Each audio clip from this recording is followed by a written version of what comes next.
Hello students. तो आज हम फर्स्ट यूनिट का ये लास्ट टॉपिक कवर करेंगे, that is star delta network and their inter transformation.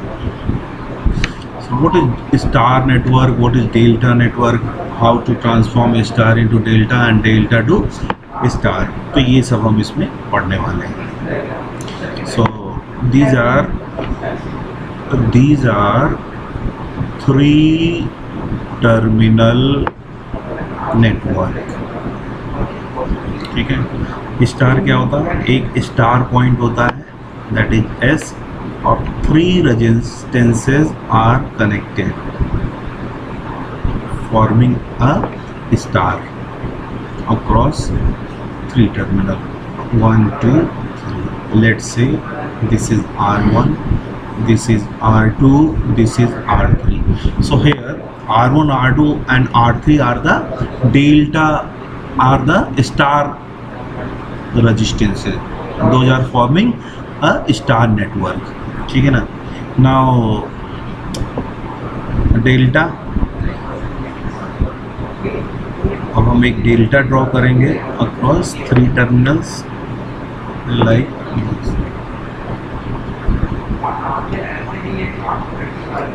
तीन टर्मिनल को अगर एक हम क्लोज लूप बना देते हैं, let's say this is R12, R23, R31, तो ये जो है डेल्टा नेटवर्क हो गया, three terminal network, delta network, correct. So now अब हम एक डेल्टा नेटवर्क को कैसे स्टार में बदलेंगे और स्टार नेटवर्क को कैसे डेल्टा में बदलेंगे। बेसिकली होता क्या है, जब हम इक्विवेलेंट कैलकुलेट करते हैं, जैसे सपोज हमसे पूछा गया कोई एक ब्रिज सर्किट है, unbalanced bridge circuit like this.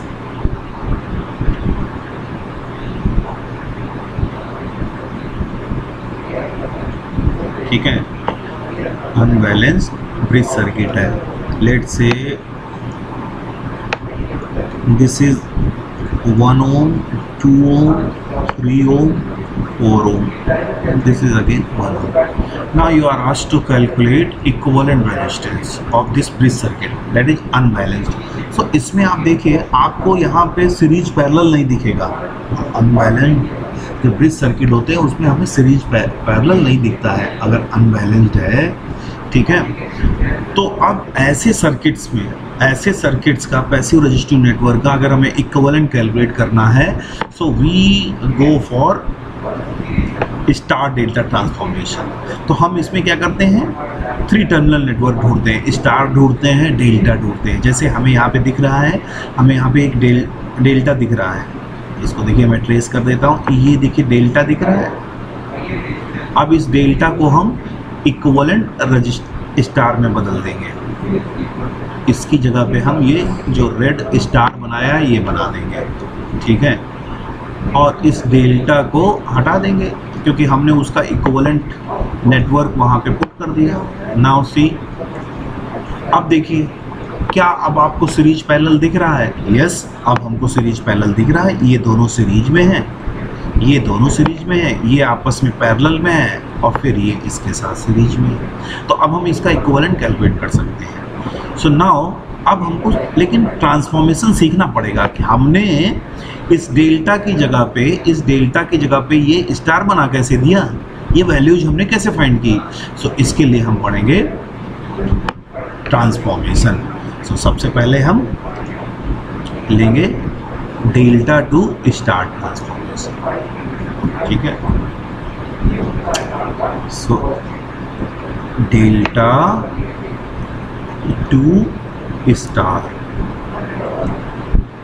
Transformation देखते हैं इसको। Now suppose we are given with a delta, ये डेल्टा है,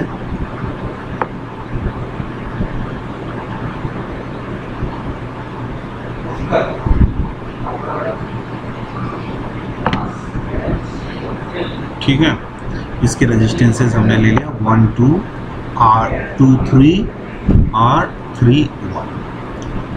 ठीक है, नाउ हमें इसका इक्विवेलेंट स्टार बनाना है अक्रॉस सेम टर्मिनल्स। ये जो 1 और 2 3 हैं, इनके अक्रॉस ही हमको एक स्टार बना लेना है। तो स्टार कैसे बनेगा? 3 रेजिस्टेंसेस को एक कॉमन पॉइंट से कनेक्ट कर देंगे। ठीक है, let's say this is R1, this is R2, this is R3। अब हम क्या कर रहे हैं यहाँ पे? अब हम कर रहे हैं डेल्टा से star. That means R12, R23, R31 are given, मतलब given है, and we have to find R1, R2, R3 in term of R12, R23, R31। ये बात क्लियर हुई? डेल्टा हमें गिवन है और हमको स्टार के रेजिस्टेंसेस का value in term of delta resistance find करना पड़ेगा। That is delta to star transformation. ठीक है, सो करते हैं। तो देखिए, since both circuits are equivalent, दोनों इक्विवेलेंट है, क्योंकि ये जो रेड कलर में हमने स्टार बना रखा है, ये क्या है? That is equivalent of delta. इसी डेल्टा का नेटवर्क है। सो दोनों ही अगर इक्विवेलेंट हैं तो एनी पेयर ऑफ टर्मिनल पे दोनों के रेजिस्टेंसेस क्या होंगे? सेम होंगे। ठीक है, तो इसको हम लिख देते हैं, since both are equivalent to each other, so for any pair of terminal resistances, equivalent resistance of both network will be same। ये बात समझ में आई? करते हैं हम ऐसा करते हैं, ये इसको थोड़ा हम रिड्यूस कर देते हैं इसका साइज।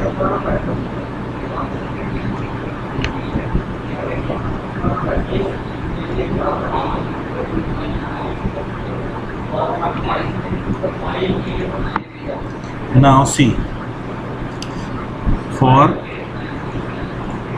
terminal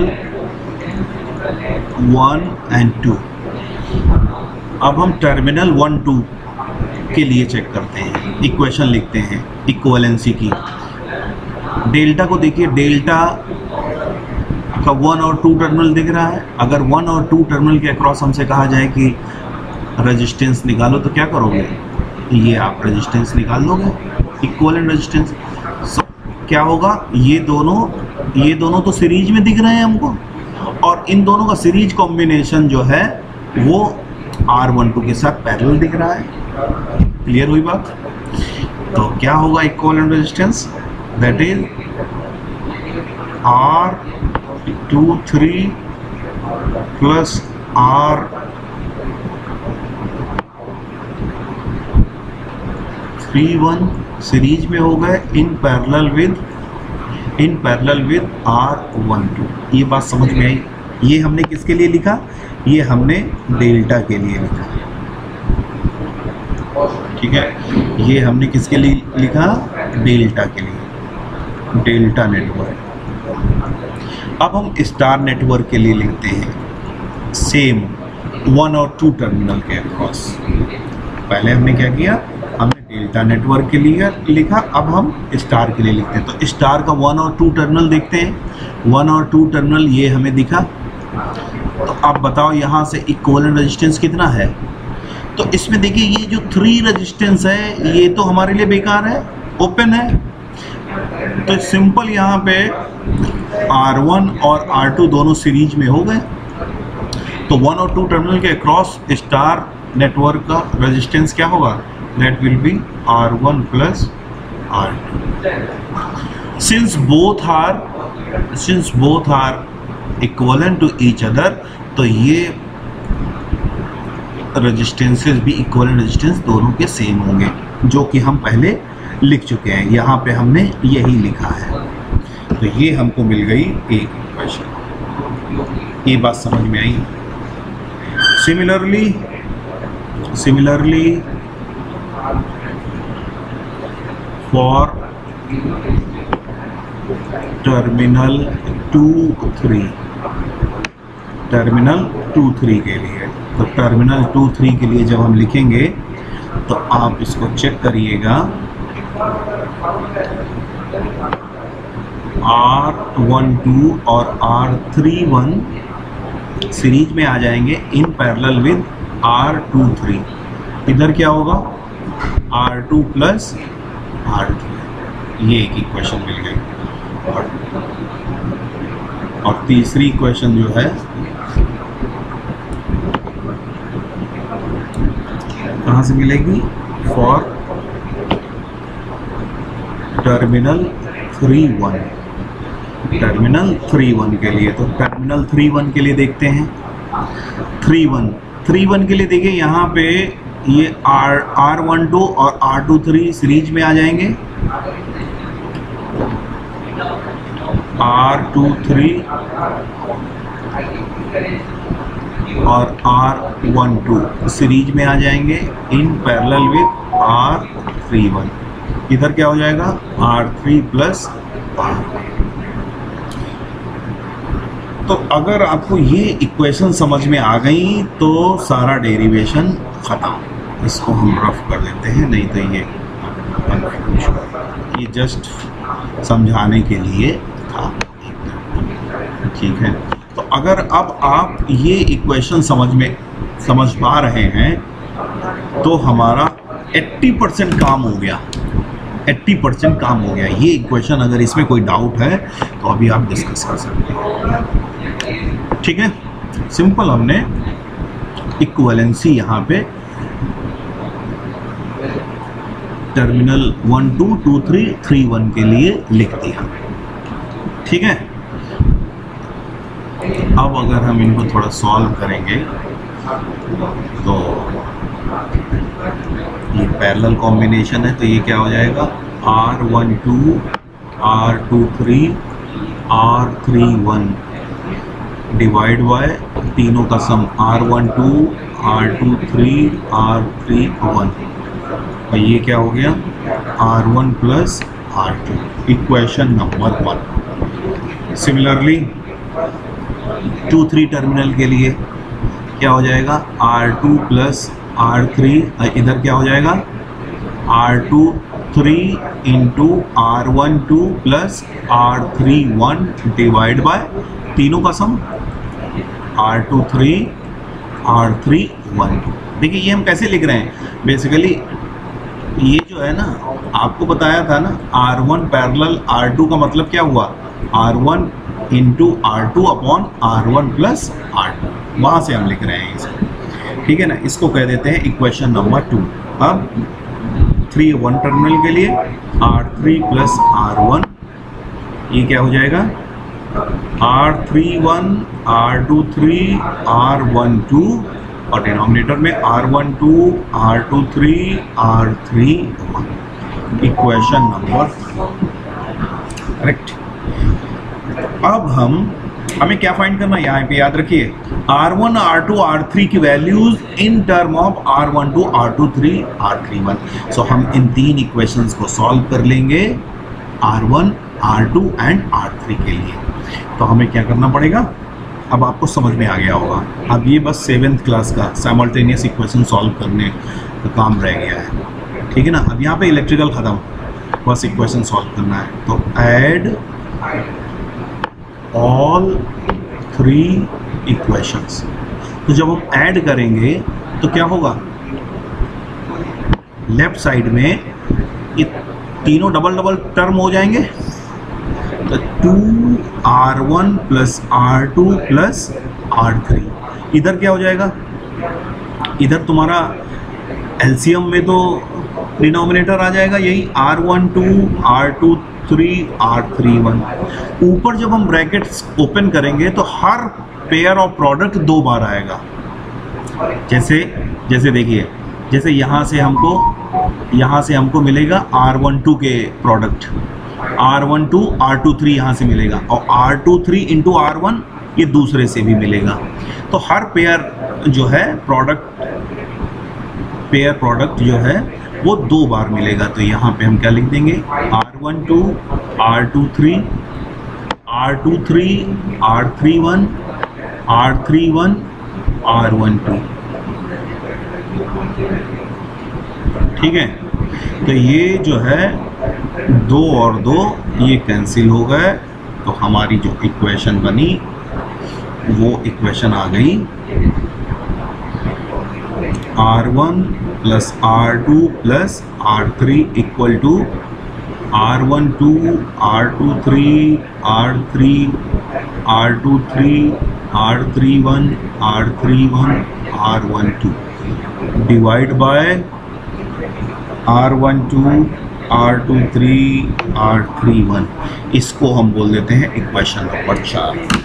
अब आपको समझ में आने लगा होगा कि R1 R2 और R3 के वैल्यू कैसे हम कैलकुलेट करेंगे। ठीक है, तो अब हम क्या करेंगे, इक्वेशन नंबर 4 से बारी बारी से 1 2 3 को माइनस करेंगे, सब्ट्रैक्ट करेंगे। तो अब हम देख सकते हैं यहाँ पे कि कौन सी इक्वेशन को सब्ट्रैक्ट करें कि R1 मिल जाएगा। तो हम देख पा रहे हैं कि R3 को अगर सब्ट्रैक्ट करेंगे 3 इक्वेशन नंबर 3 को अगर इक्वेशन नंबर 4 से सब्ट्रैक्ट करेंगे तो हमें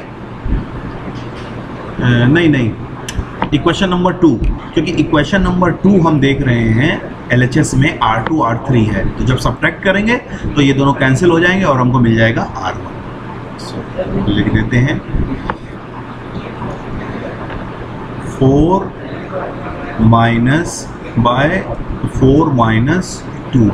4 माइनस 2 करेंगे तो LHS में केवल R1 बचेगा, और RHS में क्या बनेगा। अब देखिए इक्वेशन नंबर 2 में, देखिए इक्वेशन नंबर 2 के RHS में R23 के प्रोडक्ट मिलेंगे हमको, तो इसमें इक्वेशन नंबर 4 के R23 के प्रोडक्ट माइनस हो जाएंगे, बचेगा क्या ऊपर R12 R31 और divide by R12 R23 R31, that is equation number 5, और ये आ गई R1 की वैल्यू।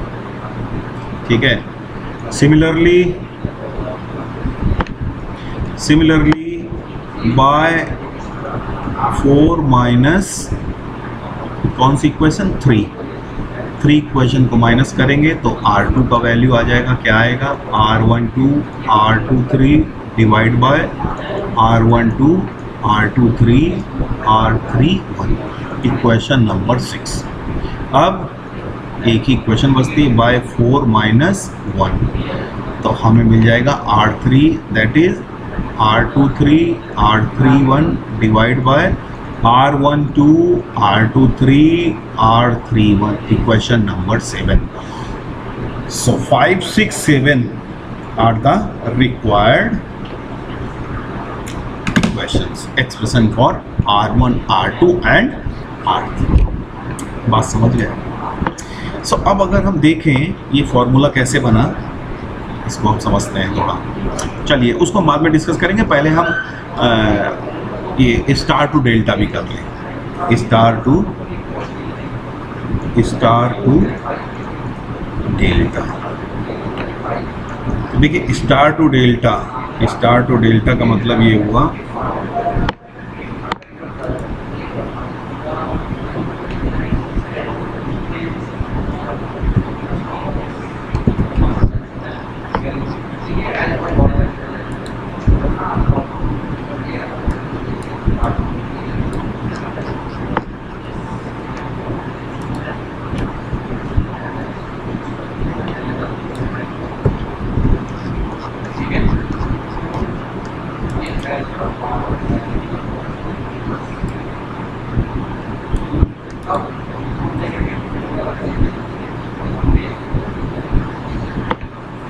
ठीक है, तो इसका मतलब क्या है, अब स्टार गिवन है, मतलब R1 और R2 और R3 आर गिवन, और हमको क्या कैलकुलेट करना है, R12, R23, R31 in term of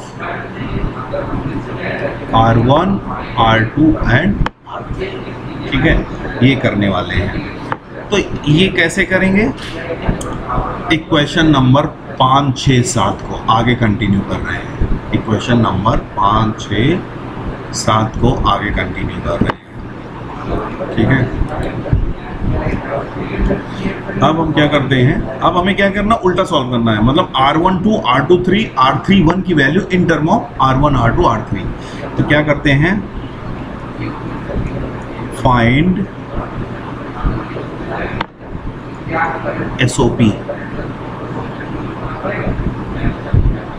SOP क्या होता है, sum of product, sum of pair product. Pair product मतलब LHS में क्या आ जाएगा, R1, R2, R2, R3, R3, R1। हमने क्या किया, सम of pair product R1, R2।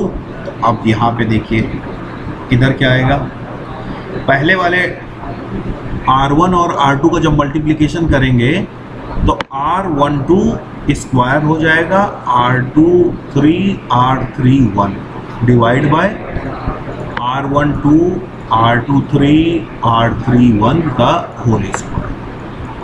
Similarly जब R2 इंटू R3 करेंगे तो R12, R23 स्क्वायर R31 आएगा, that is R12, R23, R3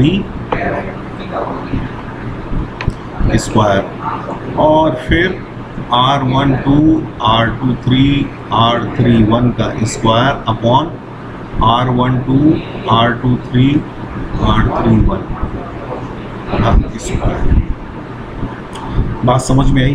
अब हम क्या करेंगे, R1, R2, R2, R3, R3, R1, इधर तो हम LCM ले लेंगे, R1, 2, R2, 3, R3, 1 का होल स्क्वायर, और ऊपर सब ऐड हो जाएंगे, और ऊपर से हम कॉमन ले लेंगे R12, R23, R31, ब्रैकेट में क्या बचेगा, R12, R23, R31। अब हम देख पा रहे हैं कि ये एक तो ये कैंसिल हो जाएगा। ठीक है, तो हमें क्या इक्वेशन यहाँ पे बचेगा, हमें बचेगा R1, R2, R2, R3, R3, R1 equal to R12, R23, R31, R12, R23, R31। ठीक है, ये हमारे मतलब की इक्वेशन है, इक्वेशन नंबर 8। अब देखिए, अब क्या करना है हमको, एक एक इक्वेशन को 5 और 6, 7 एक एक इक्वेशन से 8 को डिवाइड करना है। तो सबसे पहले हम 8 को डिवाइड करने वाले हैं किससे, R3 वाली मतलब 7 इक्वेशन से। ठीक है ना, बाय 8 डिवाइड बाय 7। ये क्यों कर रहे हैं समझ में आ जाएगा। देखो, इसको हम उठा लेते हैं यहाँ पे। ठीक है, इसको हम उठा लाते हैं यहाँ पे। ठीक है, और इसको भी हम थोड़ा जो है उठा लेते हैं, जिससे हमको ज़्यादा मेहनत नहीं करनी पड़ेगी। ठीक है, अब देखिए, अब पहले तो ये हम इक्वल टू गायब करें। ठीक है, इसको पहुंचा दें हम इसके नीचे। ठीक है, और इसको पहुंचा दें हम इसके नीचे। ठीक है, इक्वल इसका भी गायब करें हम। ठीक है, और ये कर दें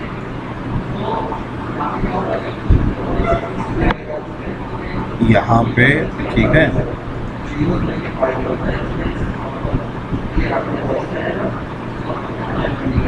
क्या ये बात समझ में आई? ये हमने इक्वेशन नंबर 8 से इक्वेशन नंबर 7 को डिवाइड कर दिया। तो देखो क्या क्या हुआ, RHS में देखो क्या क्या हुआ। ये कैंसिल हुआ, ये कैंसिल हुआ, ये दोनों कैंसिल हुए और ये दोनों कैंसिल हुए। RHS में क्या बचा? केवल R12। तो यही हमारा रिक्वायर्ड एक्सप्रेशन है। और R कितना आएगा? R1 R2 plus R2 R3 R3 R1 upon R3, ठीक है ना। फिर अब आप देख सकते हैं इक्वेशन नंबर 8 से किसको हम डिवाइड करें? इक्वेशन नंबर 8 से हम इक्वेशन नंबर 5 को बाय 8 डिवाइड बाय 5, तो हमको क्या मिल जाएगा? R23 की वैल्यू क्या आएगी? R1 R2 R2 R3 R3 R1 divide by R1। और फिर अगर हम 8 इक्वेशन को 6 से डिवाइड कर देंगे तो हमको मिल जाएगा 3 R1 R2 R2 R3 R3 R1 R, ठीक है।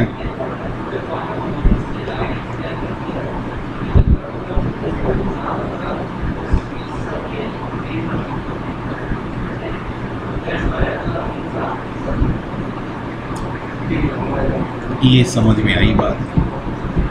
इसको अब हम कह देते हैं इक्वेशन नंबर 9 10 11, ठीक है। तो अगर आपसे पूछा जाए डेल्टा टू स्टार तो आप यहाँ तक कर देंगे, ठीक है ना। अगर आपसे पूछा जाता है स्टार टू डेल्टा तो आप कंटिन्यू करेंगे, एक इक्वेशन से लेके आप यहाँ 11 तक करेंगे। बात समझ में आई? ठीक है। तो अब हम देखते हैं, ये तो डेरिवेशन हो गया। अब हम देखते हैं फॉर्मूला याद कैसे करें, ये एक्सप्रेशन हम याद कैसे करें। तो देखिए पहले हम बात करते हैं delta to star, delta to star. तो डेल्टा टू स्टार की इक्वेशन उठा लेते हैं।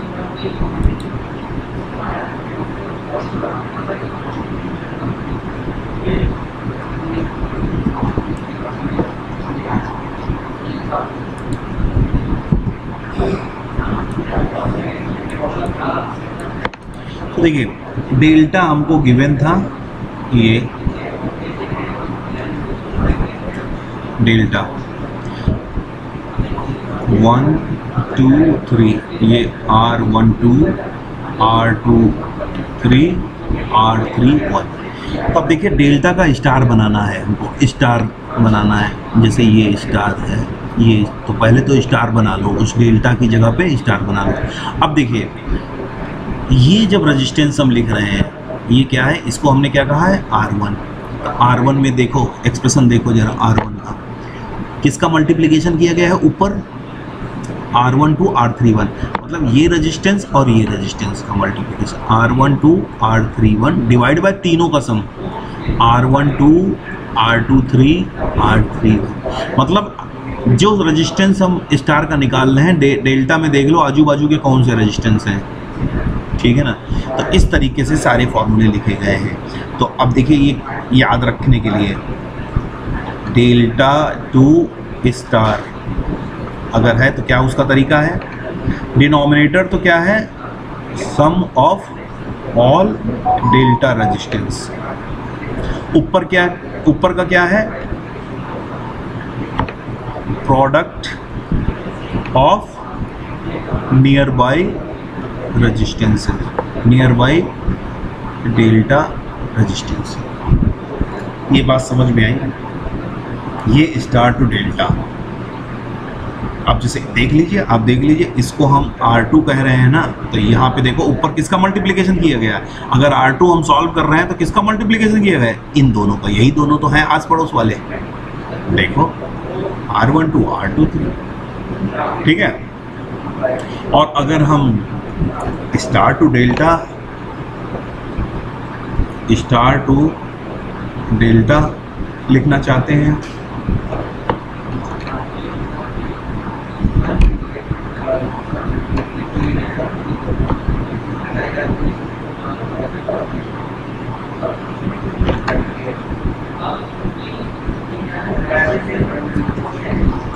ये ले लेते हैं।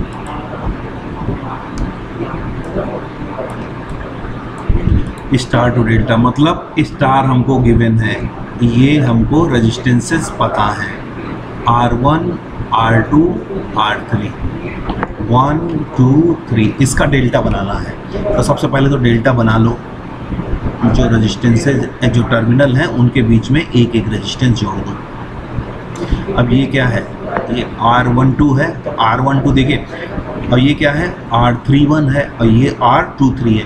तो देखो सबके यहाँ पे न्यूमरेटर सेम है। न्यूमरेटर क्या है, sum of product of 2, SOP है, ऊपर तो सबका SOP है, कॉमन है, SOP sum of product pair product, ठीक है। डिनोमिनेटर में देखो, जब हम ये 1 2 निकाल रहे हैं, ये वाला रेजिस्टेंस जब हम निकाल रहे हैं, तो डिनोमिनेटर में देखो कौन सा रेजिस्टेंस है, डिनोमिनेटर में कौन सा है, R3 है, मतलब ये अपोजिट वाला रेजिस्टेंस, जस्ट जो इसके अपोजिट है, ठीक है ना। मतलब स्टार का वो रेजिस्टेंस जो 1 और 2 टर्मिनल से नहीं जुड़ा हुआ है, वो डिनोमिनेटर में रख दिया हमने। जब हम R23 निकाल रहे हैं, देखो R23 में क्या है डिनोमिनेटर में, R1, इसका जब हम लिखेंगे तो अपोजिट में कौन सा रेजिस्टेंस है, वही हम लिख देंगे R1, यहाँ पे कौन सा R2, ठीक है। तो क्या इसका तरीका है,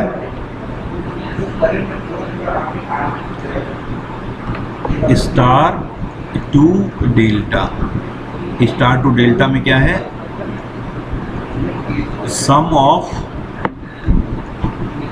प्रोडक्ट ऑफ पेयर, ठीक है। और डिवाइड बाय में क्या, अपोजिट